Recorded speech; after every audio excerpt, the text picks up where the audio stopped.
Assalamualaikum.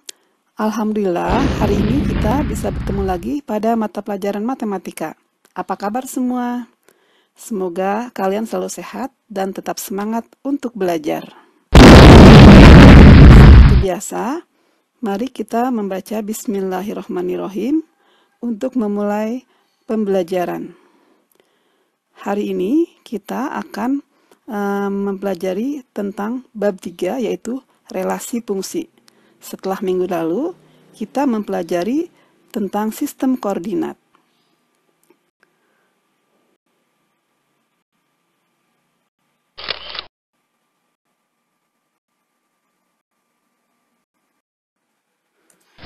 Relasi dan fungsi.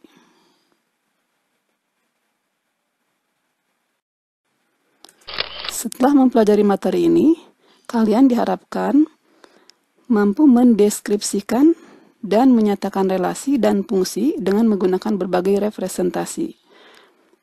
Misalnya kata-kata, tabel, grafik, diagram, dan persamaan.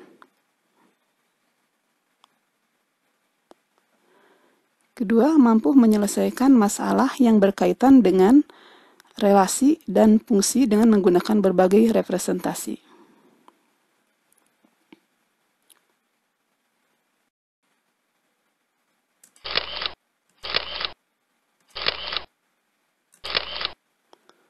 Perhatikan gambar sekelompok siswa yang sedang belajar di kelas. Setiap siswa menempati kursinya masing-masing. Tidak ada seorang siswa menempati lebih dari satu kursi. Akan tetapi, satu kursi panjang dapat ditempati oleh lebih dari satu siswa. Dengan demikian, ada keterkaitan antara siswa dengan kursi yang ditempati. Menurut kalian, apakah hal ini termasuk relasi atau mungkin sudah merupakan fungsi? Kalian akan mengetahui keterkaitan antara siswa dengan kursi yang ditempati apabila kalian mempelajari konsep relasi dan fungsi ini. Karena pada konsep relasi dan fungsi akan disajikan tentang hubungan antara dua himpunan.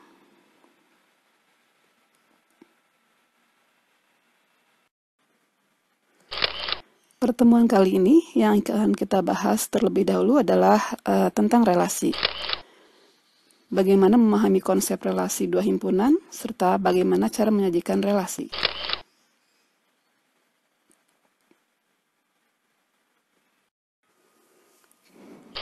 Mari kita mulai dengan memahami konsep relasi dua himpunan. Apa itu relasi? Relasi dari kata relation, artinya hubungan. Jadi, relasi adalah hubungan antara suatu anggota himpunan dengan anggota himpunan lain.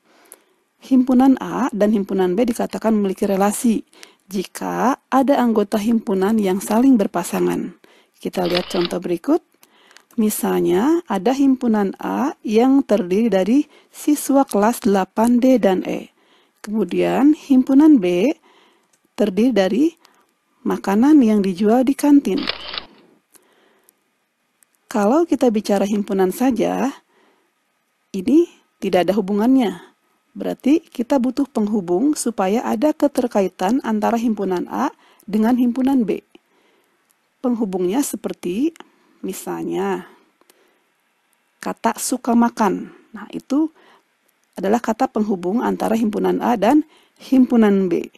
Jadi, kalau kita baca kedua himpunan ini jadi seperti ini.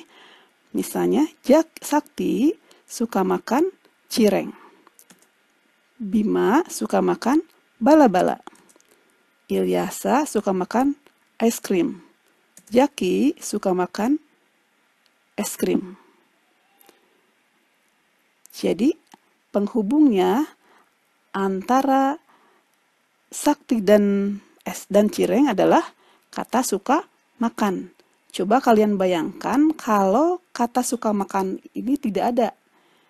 Jadi, Sakti cireng. Kan tidak ada artinya ya. Nah, ketika kata suka makan ini ada, maka menjadi berarti. Jadi, Sakti suka makan cireng. Makanya, kata suka makan merupakan relasi dari himpunan A dan himpunan B. Sampai di sini bisa dipahami? Jadi relasi itu adalah kata penghubung antara dua himpunan.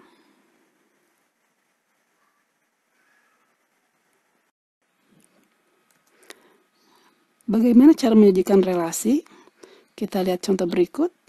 Misalnya Risa, Santi, Adif, dan Bara sedang membeli buku di toko buku. Risa dan Santi membeli novel, Adif membeli buku komputer dan buku kesehatan, Bara membeli buku pertanian. Misalkan A, nama siswa, B, jenis buku. Hubungan antara himpunan A dan himpunan B dapat disajikan seperti tab berikut.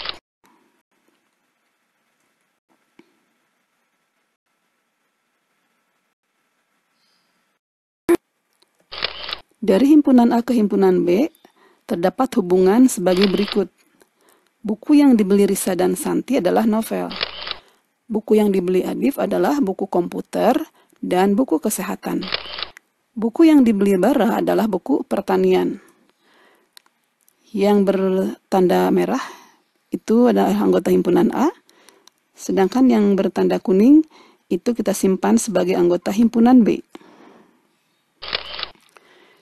Jadi relasi dari himpunan A ke himpunan B adalah buku yang dibeli. Dari himpunan B ke himpunan A terdapat hubungan sebagai berikut. Siswa yang membeli novel adalah Risa dan Santi. Siswa yang membeli buku komputer adalah buku kesehatan. Siswa yang membeli buku komputer dan buku kesehatan adalah Adif. Siswa yang membeli buku pertanian adalah Bara. Yang berwarna merah kita simpan sebagai himpunan A. Yang berwarna kuning kita simpan sebagai himpunan B.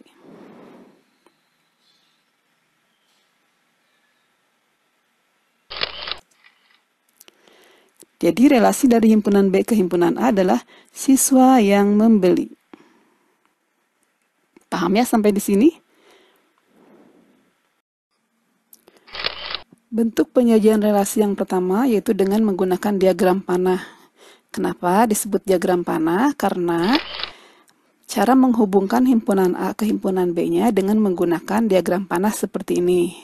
Nah, misalnya contoh ini dari soal di atas. Ini hubungan Risa dengan Nopal yaitu menggunakan diagram panah. Ini bisa dibaca begini. Buku yang dibeli Risa adalah Nopal. Jadi antara Risa dan Novel menggunakan diagram panah dan seterusnya. Paham ya? Kemudian penyajian relasi yang kedua yaitu dengan himpunan pasangan berurutan. Nah, caranya seperti ini. Jadi menggunakan kurung kurawal, kemudian menggunakan tanda koma. Jadi Risa membeli novel. Jadi Risa, koma novel, Santi, koma novel, dan seterusnya. Paham ya sampai di sini? Cara ketiga dalam menyajikan relasi adalah dengan menggunakan diagram Kartesius. Diagram Kartesius ini kalian pernah belajar pada materi sistem koordinat bab 2. Jadi kalian sudah paham ya. Nah, caranya simpan himpunan A yang terdapat pada himpunan A tadi pada garis mendatar. Nah, seperti ini. Kemudian himpunan B-nya disimpan pada garis vertikal atau pada sumbu Y. Kemudian hubungan antara kedua himpunan tersebut kita gunakan titik sebagai berikut. Misalnya Risa membeli novel, berarti antara Risa dan novel itu dihubungkan dengan tanda titik. Kemudian Santi membeli novel, berarti antara Santi dan novel dihubungkan dengan tanda titik. Adip membeli buku komputer dan buku kesehatan, berarti antara Adip dan buku komputer dan buku kesehatan itu diberi tanda titik. Nah, bisa kalian lihat pada gambar ya. Kemudian Bara memberi buku pertanian, berarti antara Bara dan buku pertanian diberi tanda titik. Nah, titik itu sebagai penghubung antara himpunan A dengan himpunan B bila digambarkan dengan diagram Kartesius. Gambar B juga sama seperti ini ya. Mudah-mudahan kalian paham.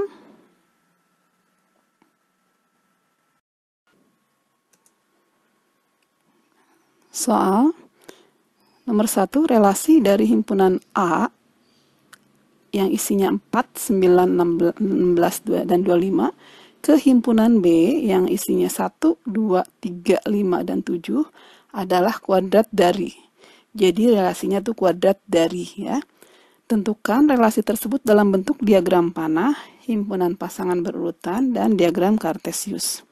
Kemudian soal kedua, diketahui hasil ulangan matematika 6 siswa kelas 8D sebagai berikut. Adi dan Bima memperoleh nilai 8, Amir dan Dewi memperoleh nilai 7, Pani memperoleh nilai 6, dan Dion memperoleh nilai 5.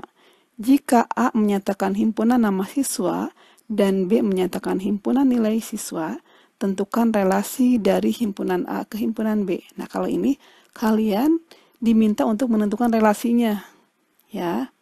Kemudian, sajikan relasi dari himpunan A ke himpunan B dalam bentuk diagram panah, himpunan pasangan berurutan, dan diagram Kartesius. Bisa ya sampai di sini?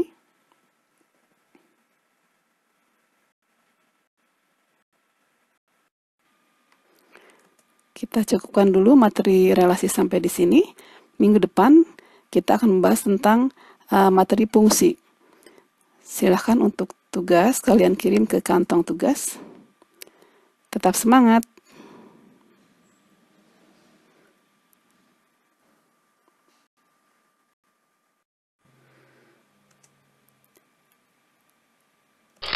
Terima kasih.